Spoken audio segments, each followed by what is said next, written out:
Well, we got the official announcement from the New York Jets that Mike White is going to start in Week 12 in place of Zach Wilson. Zach Wilson had a 44.5 PFF passer grade this year, and it was not very good, okay? He didn't take credit for the loss after the New York Jets were only able to muster less than 10 total offensive yards in the second half against the Patriots, ended up losing on a punt return for a touchdown.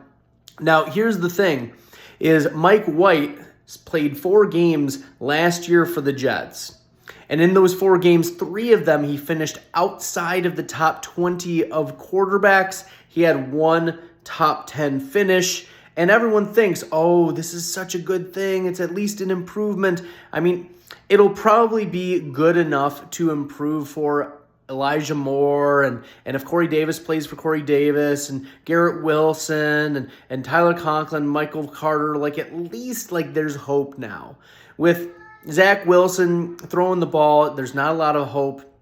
But Mike White last year, barely over a 50 PFF passer grade, so you're not getting a vast improvement. I would have preferred Joe Flacco. At least Joe Flacco was throwing 45 to 55 passes a game, getting you the pass volume last week. So, earlier in the season, this increase for Michael Carter, that you should expect a higher target share. We were seeing a 30+% running back target share when Mike White was the quarterback last year. So you have to bump up Michael Carter a little bit in the PPR leagues. But other than that, at least you're going to see a little bit of a floor jump, but Zach Wilson was an absolute zero this year. This is the right move for the Jets, at least to get somebody else out there. Zach Wilson getting worse. If you look at all of his stats from last year, they were bad, but they got worse this year. So no, this is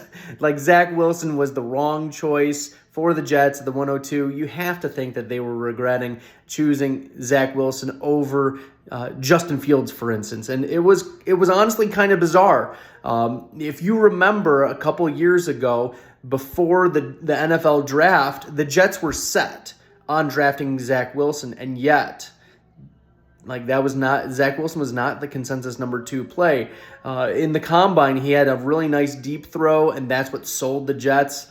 The problem is he can throw deep. He can't do almost anything else well. So they're moving forward. I wonder what the quarterback situation is going to look like in 2023, but for right now, it's Mike White in Week 12.